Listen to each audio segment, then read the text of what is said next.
Welcome back. Meetings can be an effective method to distribute information, communicate with your team and stakeholders, and help keep a project on track. In this video, you'll learn how to organize and facilitate effective team meetings that will lead to a successful project. While the size, purpose, and format of meetings may differ, effective meetings always have the following elements in common. They are structured, intentional, collaborative, and inclusive. Let's study these elements in more detail. First, effective meetings are structured. This means they start and end on time, the attendees have been carefully selected, the meeting topics are prioritized, and the designated note taker has been assigned. Managing the meeting time and audience lets participants know that they're valued and appreciated.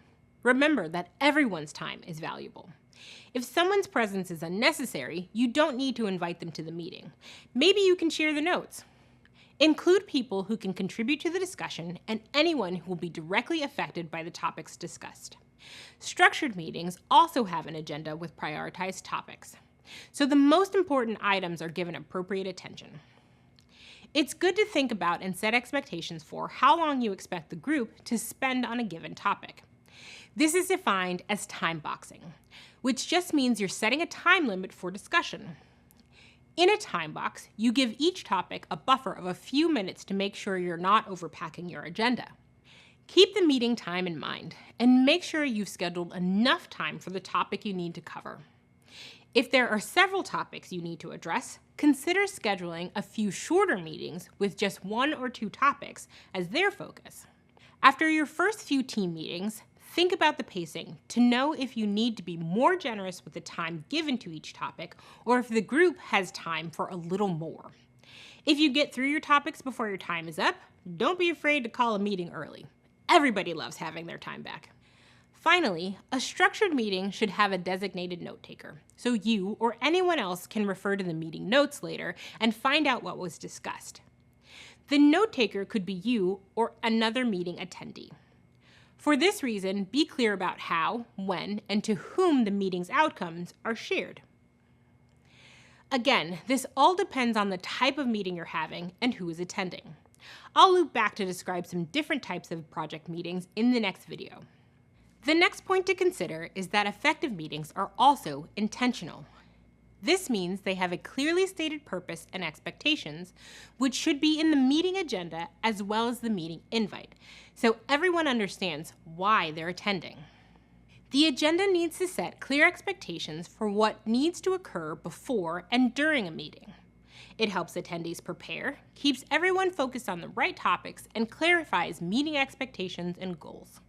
The purpose of your meeting might be to make a decision, assign tasks, propose and vet an idea, or something else. Your meeting's purpose or goal describes the reason you're meeting and what you'd like to achieve. A well-designed agenda increases the group's ability to address problems and prevents wasting time. For example, you may be reviewing last month's business sales and setting goals for the next month. Maybe your group needs to choose coordinators for an upcoming event. Or your goal could be to have your supervisor prioritize a list of tasks. The purpose might change from meeting to meeting, or it could stay the same.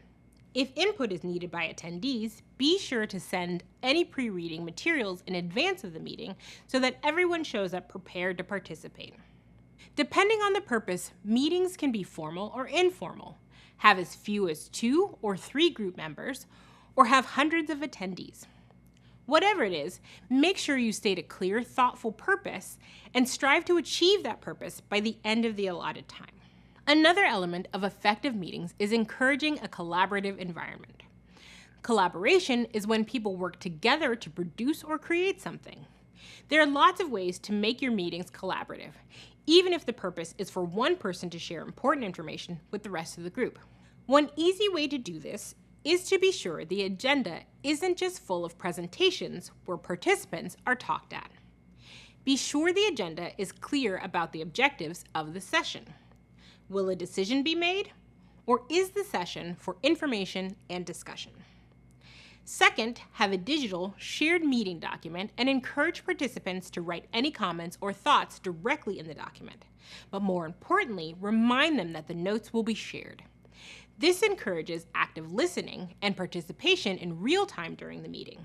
Last, it's important to respect and embrace each individual's preferred communication style, even in meetings, especially in collaborative meetings. Let folks know they're welcome to respond verbally, through the chat, in the meeting notes, or in any other format you'd like to include. The final element of an effective meeting is that it's inclusive. Inclusivity is the practice or policy of including people who might otherwise be excluded or marginalized. When it's done well, inclusion leads to excellent collaboration, ensuring that every participant's contributions are valued. As a project manager, you play a critical role in ensuring that meeting attendees feel supported and included, so offering additional resources for ways to participate is helpful. For both in-person and virtual meetings, consider appointing a meeting moderator or facilitator. This person will guide the meeting and help participants ask questions in real time while someone else is presenting. This way, the presenter can stay focused on their topic while the moderator pays attention to the participants and can help guide participants on when they can chime in. It's also a good idea to leave space in the meeting for participants who've been quiet. At the close of a topic or before the meeting ends, you might consider going around the room once in a while and asking each person to comment on a particular issue or question. I like to call this a final flight check before everyone takes off and goes their separate ways. A key component of inclusivity is ensuring that your meetings and presentations are accessible. You'll find more information on this in the course resources. Another thing to consider is the level of internet access when conducting virtual meetings. For those without strong internet access, provide a phone dial-in option. Most online meeting tools, including Google Meet and Zoom, have this option. Let participants know it's okay to turn off their cameras if they need to improve the connection or adjust the video quality. Focusing on inclusion helps build a sense of belonging and serves as a reminder that we live in a world with many different kinds of people. Creating a meeting space where people of different views, backgrounds, and experiences can do their best work and be there for one another is key. These tips aren't exhaustive by any means, but hopefully they can be useful to start empowering others to meaningfully join in and contribute. When done right, meetings can be incredibly useful communication tools. That's why it's important to be purposeful when designing meetings that are structured, intentional, collaborative, and inclusive. This will earn you a reputation for running efficient, inclusive, successful meetings where everyone feels appreciated, which is great for your project and your career. Great job! So now we know a bit more about the effective methods to distribute information, communicate with your team and stakeholders, and keep a project on track. We've also learned some of the elements of creating an effective meeting, like including a clear agenda, attendee list, taking detailed notes, and more. In the next video, we'll learn all about the most common types of project meetings.